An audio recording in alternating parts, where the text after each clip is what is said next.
My name is Gould. I am a 41-year-old police officer from Lincoln, Rhode Island. I was involved in a pretty horrific car accident back in September. A serious rollover crash is under investigation. The Pinpoint News Tracker is going to show you where it happened last night on Route 95 South in Mansfield. Massachusetts State Police tell us an SUV lost control, went into the median and rolled several times. It ended up in the northbound lanes. The driver, a Rhode Island man, suffered serious injuries. I was ejected from my vehicle, went through the sunroof, ended up landing on the ground, banging up pretty much everything head to bottom. I fractured a C3, I had the bleeding on the brain, broken ribs, broken lungs, broken scapula. Both my knees were shot, ACL, LCL, PCL. I think that's pretty much the laundry list, but it was pretty significant. I was in the hospital ICU for almost 2 months. Spent a month in rehab after I got my knee fixed, but all in all, I was probably in bed in the laying vertical position, probably about 3 months.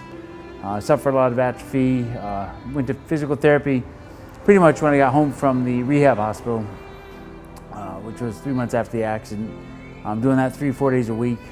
Next thing I know, I was down here meeting Anthony. And I also actually met Chris Ellensworth, who was an East Providence police officer, who was also hurt pretty bad in a car accident. And Chris told me, what he did and where he came from. And they were talking about Chris being going out on disability, not being able to work again. Us being from the same profession, have some of the same obstacles to overcome, get back to work.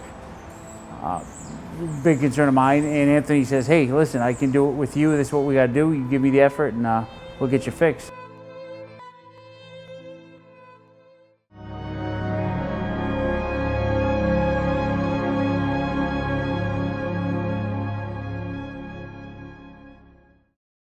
I haven't sweat in probably 6.5 months from any type of workout.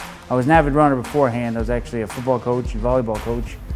Very active, ran 5-6 days a week. Long having 2 kids and chasing them down and around and keeping busy with the family. I was very active. I gotta be honest, when I first walked in here, I wasn't sure what to expect. I'm limited when I go to PT. We do some band work and some cable work, but relatively light workouts. When I walked in here, this is kind of an unorthodox gym. You walk in, there's kettlebells, there's ropes, there's all sorts of equipment that I'm not accustomed to. So I see all these people getting in doing a class, and it's amazing. And then he had me doing a swing, a kettlebell with a rope, and maintaining for the form, for the core, and using my legs and my hips. And I didn't think I'd be doing that. I had not a shot in heck that I'd be doing that. Or I didn't think I'd be sweating like this. I want that independence that I used to have. Just doing things around the house, doing yard work, getting out, being active, going and throwing the ball with my son, playing baseball. I can't do that yet, and I want to, and that's one of the things that I'm trying to get there too.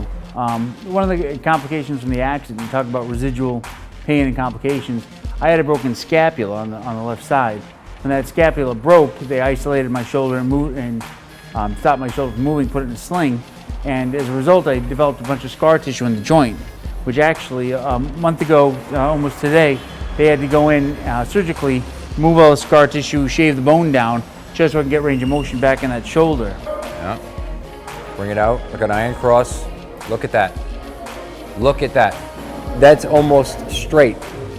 But that's one of the things that Anthony and I are working on now, is strengthening that up. Not just that, but the other knees, the knee that has not been repaired yet.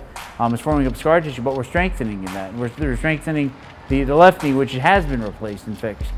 So it all goes together, but right now we're really concentrating on this, on the left shoulder. That's my biggest hurdle right now.